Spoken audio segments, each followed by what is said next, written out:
Hello students, welcome to YouTube. आज हम लोग आपके जो डाउट्स आए हैं उसको डिस्कस करेंगे।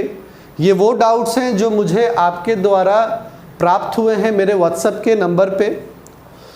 जो डाउट आज हम लोग कवर करने वाले हैं, जो क्वेश्चन हम लोग आज डिस्कस करने वाले हैं आपके डाउट का, उसके अंदर हम लोग क्वेश्चन करेंगे यूनिट एंड डायमेंशन से, हम लोग क्वेश्चन करेंगे आपका रोटेशनल मोशन से, क्वेश्चन होगा बेसिकली मैकेनिक्स 1 मैकेनिक्स 2 से, और कुछ क्वेश्चन होंगे आपके सेमीकंडक्टर से। ठीक है, तो हम लोग क्वेश्चन को पहले समझते हैं, सॉल्व करने की कोशिश करेंगे। ठीक है, तो सबसे पहली चीज़, जो पहला क्वेश्चन आज हम लोगों के पास है वो है आपका to determine Young's modulus of a wire the formula y equals to F upon A into L upon delta L. ठीक है, कहने का मतलब कि जो फॉर्मूला दिया हुआ है, ठीक है, वो दिया हुआ है कि y equals to F upon A into L upon delta L होता है, जहां पे L is the length of the wire, ठीक है, A is the area of cross section of the wire, delta L is the change in length of the wire and F is the force applied. Clear है? So यहां पे ये चीज दिया हुआ है। ठीक है, कहने का मतलब कि एफ वो फोर्स है जिस फोर्स से वायर को स्ट्रेच किया गया, ए उस वायर की क्रॉस सेक्शनल एरिया है, एल उसका लेंथ था, और डेल्टा एल जो है वो चेंज इन लेंथ है। क्लियर है? So the conversion factor to change it from CGS to MKS। आपसे क्वेश्चन क्या पूछता है? तो आपसे पूछता है कि what is the conversion factor to change, ध्यान से समझिएगा, conversion factor to change it from CGS to MKS। ठीक है, is, और आपके ऑप्शन हैं, सबसे पहला ऑप्शन है 1, ऑप्शन दूसरा है आपका 10, ऑप्शन तीसरा है आपका 0.1, और ऑप्शन चौथा है आपका 0.01। ठीक है, तो जैसा कि आप लोग जानते हैं, CGS unit, system of unit में आप लोगों ने पढ़ा है, सीजीएस का मतलब होता है सेंटीमीटर ग्राम सेकेंड, और एमकेएस का होता है मीटर किलोग्राम और सेकेंड। क्लियर है? तो हम कन्वर्ट करेंगे कैसे, हम यहाँ पे किस तरह से कन्वर्शन फैक्टर में प्रोसीड करेंगे। ध्यान रखना है कि यहाँ पे सीजीएस से एमकेएस का डिमांड है, अगर एमकेएस से सीजीएस का होगा तो आंसर वेरी करेगा। क्लियर है? देखिएगा, सबसे पहली चीज़ सॉल्यूशन पे ध्यान से देखेंगे। सबसे पहली चीज़ क्या है? सबसे पहली चीज़ है कि यहाँ पे सीजीएस यूनिट वाई का क्या होगा, तो हम लिखेंगे CGS unit of y which is the Young's modulus, ये होगा dyne centimetre per centimetre square. ठीक है, क्या होगा? CGS यूनिट यंग्स मॉडुलस का वो होगा डाइन पर सेंटीमीटर स्क्वायर, और SI यूनिट जो होगा, ठीक है, वो होगा न्यूटन पर मीटर स्क्वायर। ठीक है, तो CGS भी आपको मिल गया, आपको SI भी मिल गया, और आप जानते हैं कि जो 1 न्यूटन होता है, ठीक है, ये 10⁵ डाइन के इक्वल होता है, और जो 1 मीटर होता है वो 100 सेंटीमीटर के बराबर होता है। ठीक है, आ रही बात समझ में? ठीक है, तो अगर आपको कन्वर्ट करना है, अगर आप कन्वर्सन फैक्टर की बात करते हो, तो हम लिखेंगे कि 1 dyne per centimetre square is equal to, ठीक है, इज इक्वल टू 10⁵, ठीक है, 5 क्या माइनस में, बिल्कुल माइनस, ठीक है, क्या न्यूटन अपॉन मीटर को सेंटीमीटर में लिखिए, और वो होगा, क्लियर है? आ गई बात समझ में? ठीक है, so 1 dyne per centimetre square को हम क्या लिखेंगे? 10⁻⁻5 न्यूटन अपॉन 1/100 का whole square centimetre square. Clear है? इसको आपको फर्दर सॉल्व कर लेना है, तो वो हो जाएगा 10⁻⁵ न्यूटन। ठीक है, आगे बात समझ में, Newton per metre square upon, अगर आप इसको सॉल्व करेंगे तो यू विल गेट 10⁻⁴। क्लियर है?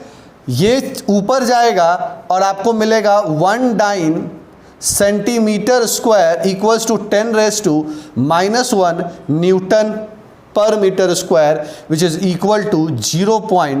ध्यान से देखिएगा 1 newton metre per metre square.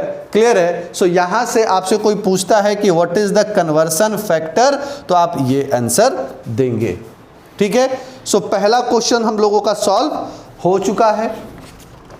बढ़ते हैं अब अगले क्वेश्चन की तरफ। ठीक है, दूसरा क्वेश्चन क्या है? क्वेश्चन नंबर 2 आज का वो है कि the unit of angular momentum. अब आप कहोगे कि ये तो यार पढ़ चुके हैं हम लोग, बट यहां पे जो ऑप्शन है उसमें से आपको बताना है कि which one is the unit. ठीक है, तो यूनिट ऑफ एंगुलर मोमेंटम बाबू क्या होगा? एंगुलर मोमेंटम क्या होगा? और आपके ऑप्शन है, पहला केजी मीटर स्क्वायर पर सेकेंड स्क्वायर, ऑप्शन दूसरा है आपका जूल सेकेंड। ठीक है, ऑप्शन तीसरा है आपका वो है जूल पर सेकेंड, और ऑप्शन चौथा जो है वो है आपका केजी मीटर, ठीक है, सेकेंड स्क्वायर। क्लियर है? तो ये आपको तो मिल गया ऑप्शन। अगर मान लो कि ऑप्शन नहीं होता और सिंपली अगर हम पूछते कि what is the unit of angular momentum, तो आप कहते कि सर एंगुलर मोमेंटम जो होता है, ठीक है, उसको हम L से डिनोट करते हैं और वो होता है I ओमेगा। क्लियर है? क्या होता है फॉर्मूला एंगुलर मोमेंटम का? I ओमेगा, जहां पे I is the moment of inertia और ओमेगा जो होता है उसको हम कहते हैं एंगुलर वेलोसिटी। ठीक है, इसी को हम L बराबर mvr भी लिखते हैं। क्लियर है?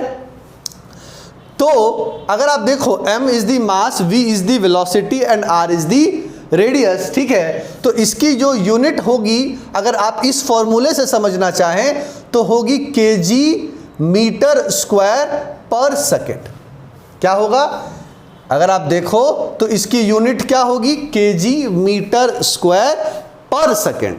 ठीक है, अब अगर आप इस यूनिट को देखें और ऑप्शन में एक बारी नजर दौड़ाएं तो आप देख रहे होंगे कि जो ऑप्शन 1 है केजी मीटर स्क्वायर पर सेकेंड स्क्वायर, ये तो कभी होगा ही नहीं। क्यों? क्योंकि केजी मीटर स्क्वायर पर सेकेंड होता है और यहाँ पे पर सेकेंड स्क्वायर है, तो पहले ही हमारे लीग से ये ऑप्शन जो है वो खत्म हो गया। आते हैं ऑप्शन नंबर 4 की तरफ। ठीक है, तो ऑप्शन नंबर 4 भी खत्म हो गया। क्यों?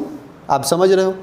ठीक है, तो या तो जूल सेकेंड सही है या तो जूल पर सेकेंड सही, ये समझिए।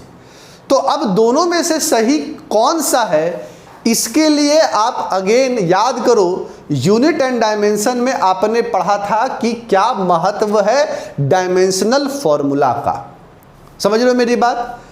आपको याद होगा कि हम डायमेंशनल फॉर्मूला के महत्व में पढ़े थे कि डायमेंशनल फॉर्मूला हम इसलिए भी पढ़ते हैं ताकि हम किसी भी फॉर्मूला के बीच के रिलेशन को, कि वो सही है या गलत है, इसको हम बता पाते हैं। ठीक है, तो यहाँ पे उसी का हमें जो है कंसेप्ट यूज कर लेना है। तो हम यहाँ पे इससे लिखेंगे डायमेंशनल फॉर्मूला।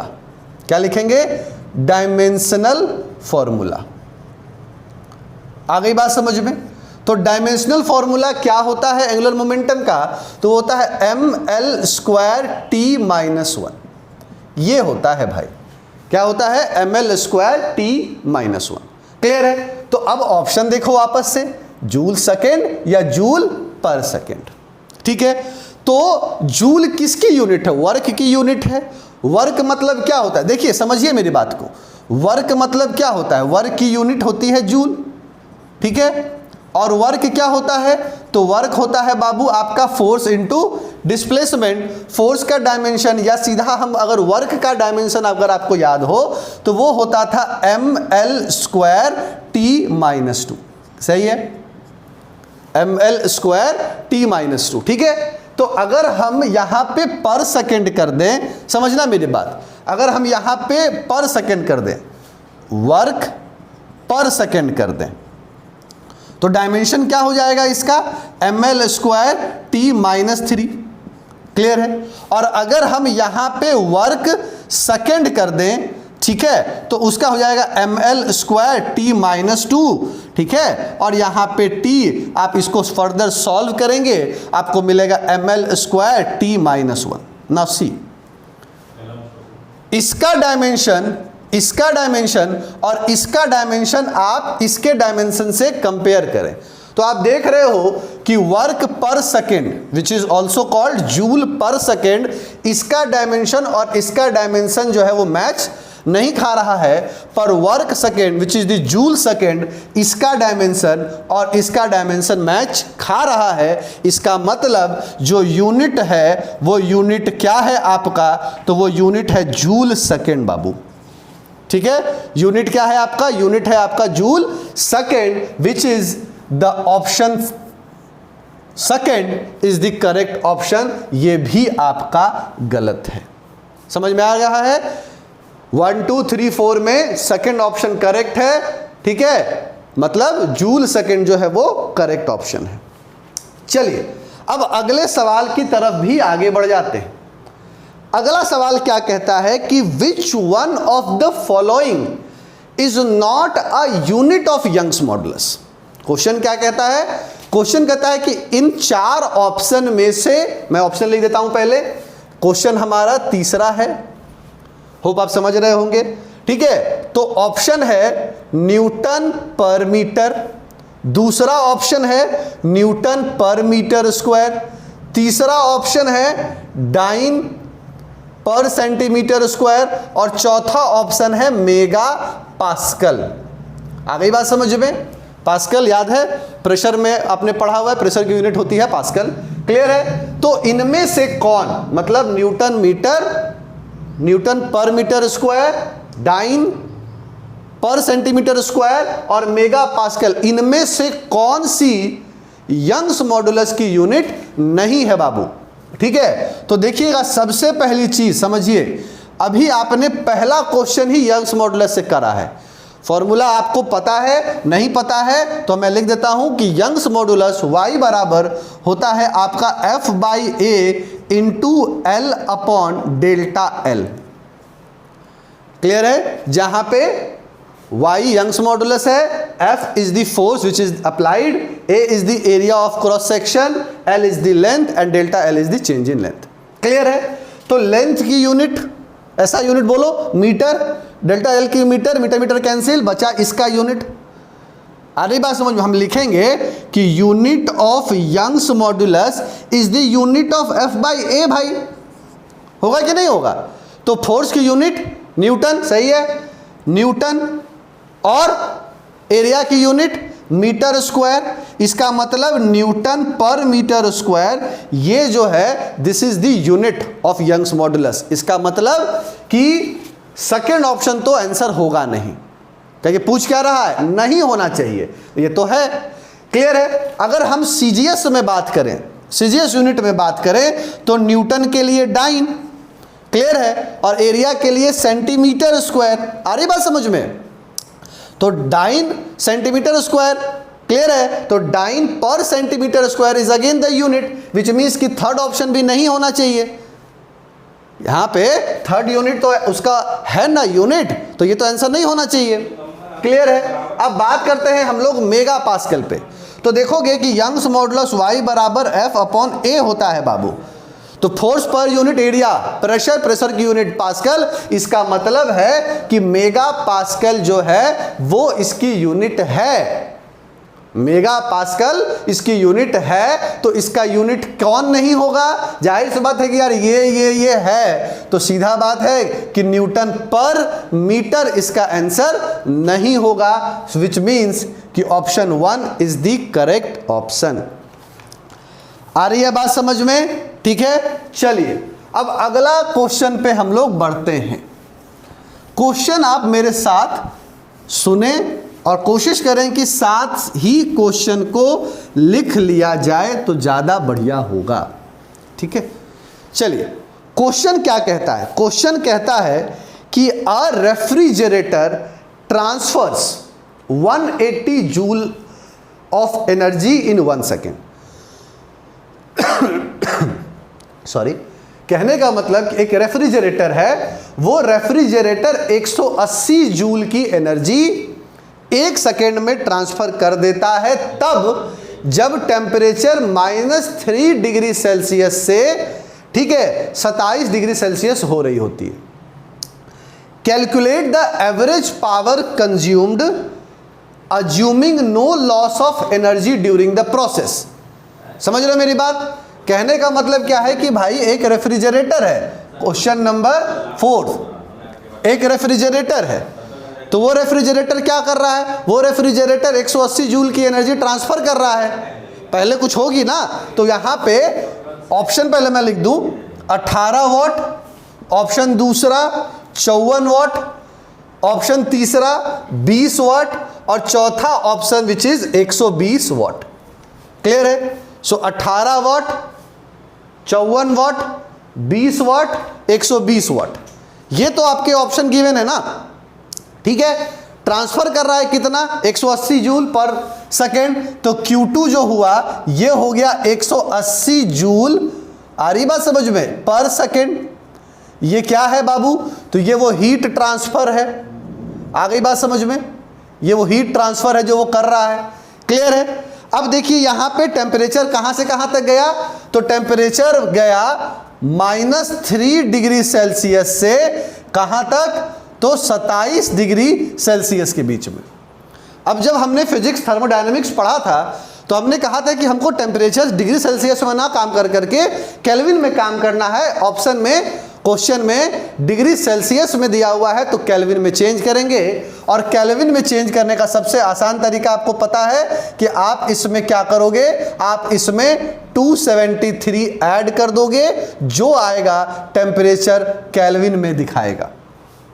क्लियर है? सो यहां पे भी चेंज कर लेते हैं, तो 27 plus 273 this is equal to 300 kelvin. आ रही बात समझ में? टेम्परेचर आपको यहां पे मिल गया। ठीक है, अब आपसे पूछता क्या है कि what is the average power consumed. मतलब समझ रहे हो मेरी बात?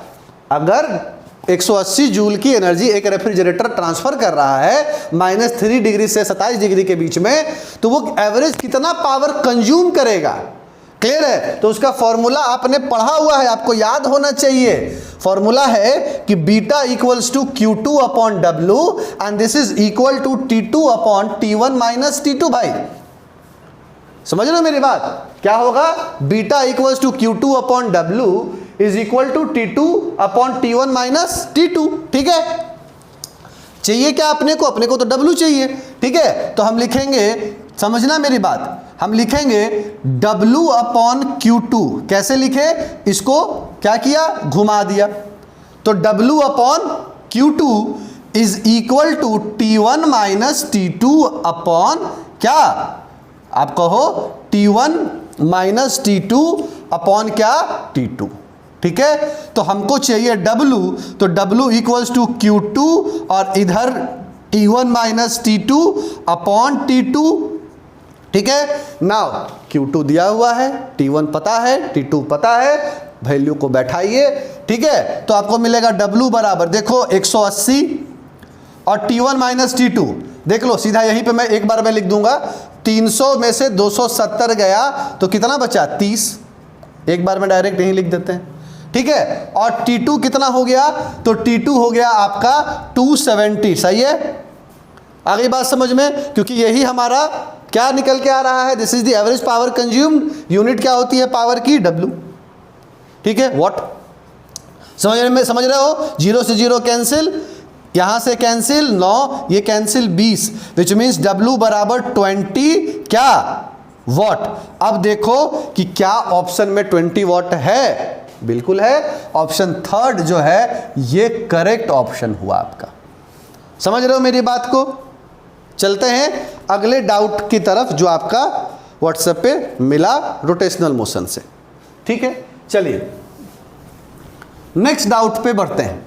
देखिए क्वेश्चन क्या कह रहा है। क्वेश्चन बाबू यहां पे कह रहा है कि अ डिस्क इज रोटेटिंग, ध्यान से समझिएगा, a disc is rotating about its own axis. एक डिस्क है वो अपने ही एक्सिस के अलोंग रोटेट कर रहा है with a angular frequency of 100 RPM. Clear है? यहां पे एंगुलर फ्रीक्वेंसी दी गई है 100 आरपीएम। तो हम क्वेश्चन का सॉल्यूशन सीधा करते हैं, डाटा लिखते चलो।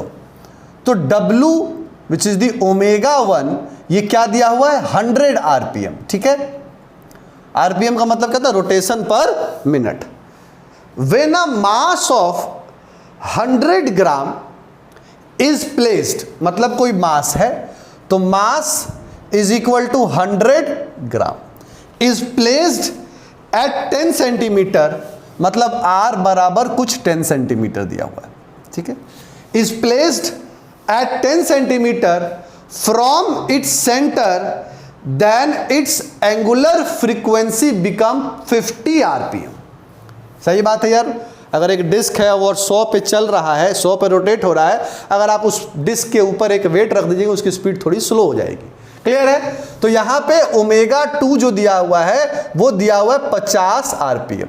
ठीक है, आपसे पूछता है कि the moment of inertia of the disc is what. क्या पूछा आपसे? आपसे पूछता है कि उस डिस्क की मोमेंट ऑफ इनर्शिया क्या है।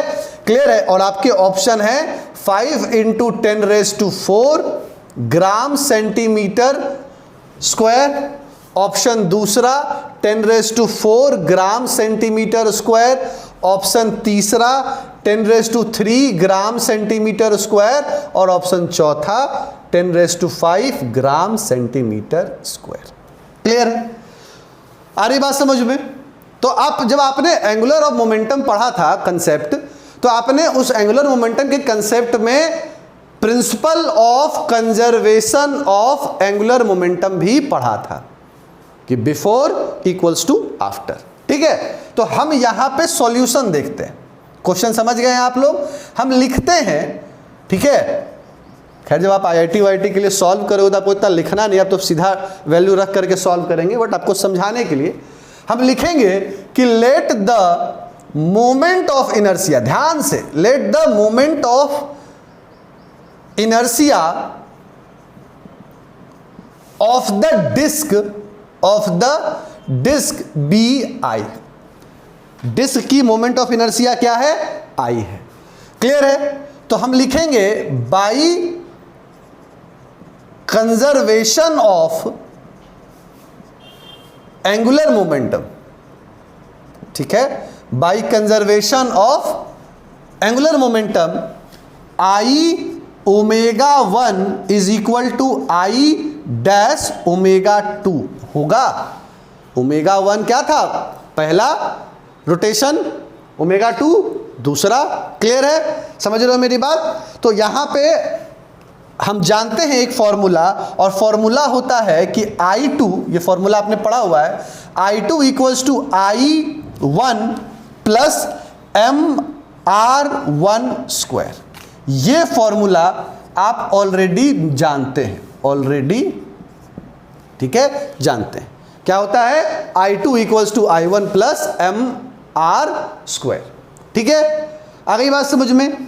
तो हम यहां पे I डैश निकालेंगे। I तो हमने लेट कर लिया ना, I डैश निकालो तो सीधा देखो I dash is equal to बाबू I, ठीक है, जो था, प्लस M कितना है?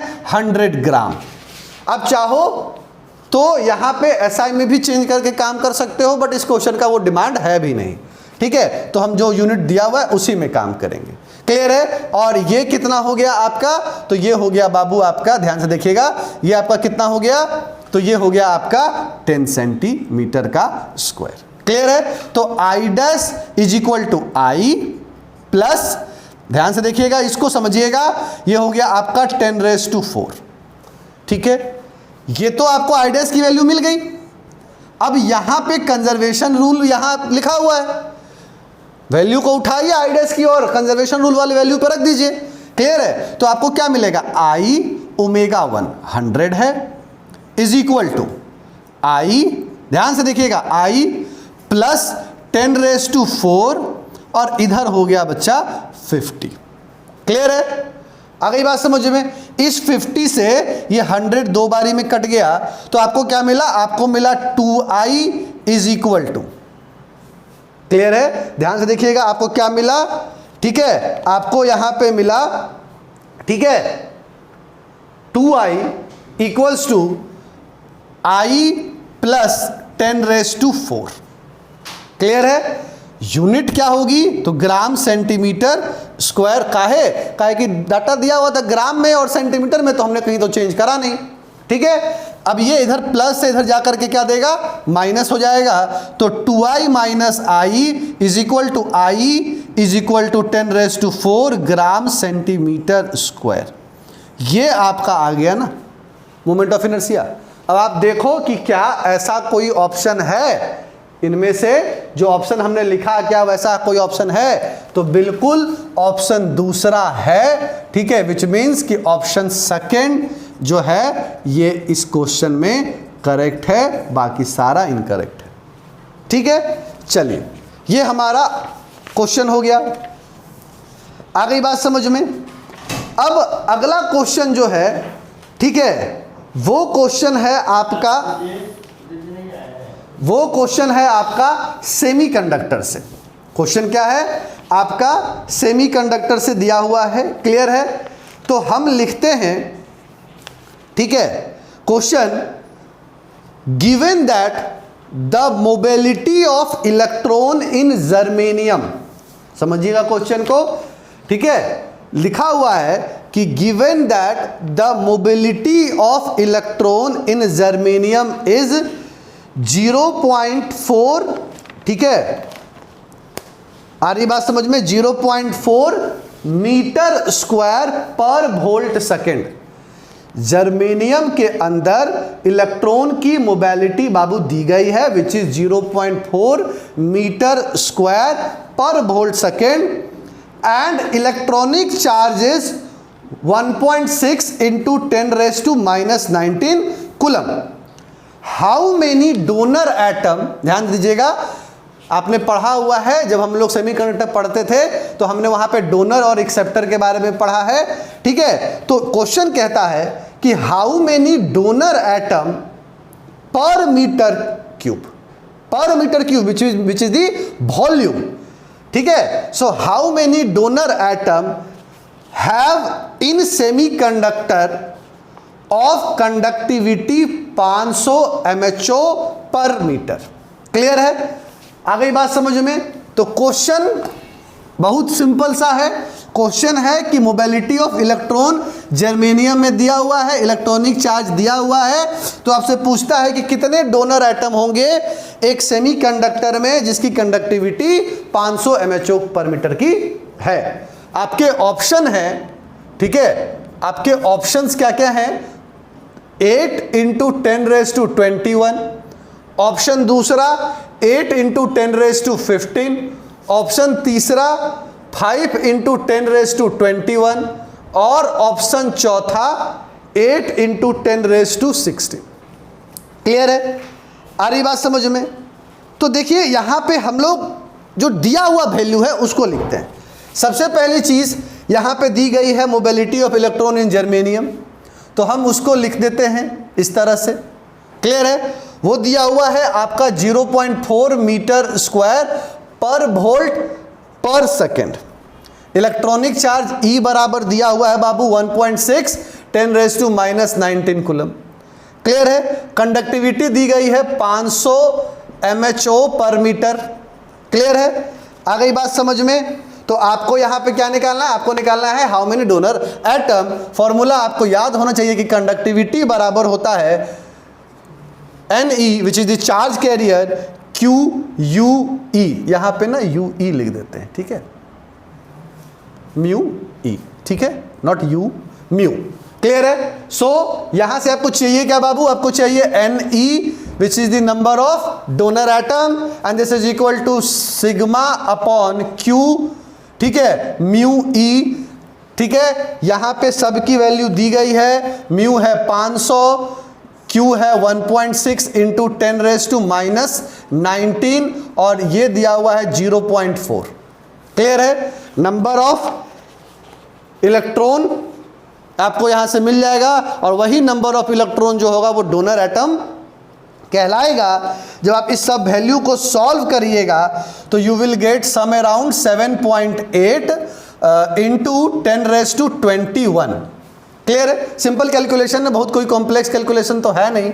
तो आप देखो सीधा 500 इंटू, क्लियर है, यहां से क्या हो गया 10⁻19 ऊपर आ गया, 1.6 इंटू 0.4 मिला। आप इसको सॉल्व करो, यू विल गेट 7.8 इंटू 10⁻21, क्योंकि नंबर पूछ रहा है कोई यूनिट होगा नहीं, and this is similar to 8 into 10⁻21। Clear है? सो आप ऑप्शन देख रहे हो, फर्स्ट ऑप्शन जो है ये करेक्ट है। सो फर्स्ट जो है वो आपका करेक्ट है। फर्स्ट ऑप्शन क्या हो गया? करेक्ट हो गया। ठीक है, चलिए नेक्स्ट क्वेश्चन जो है, अब ये सारे क्वेश्चन हैं आपके सेमीकंडक्टर से।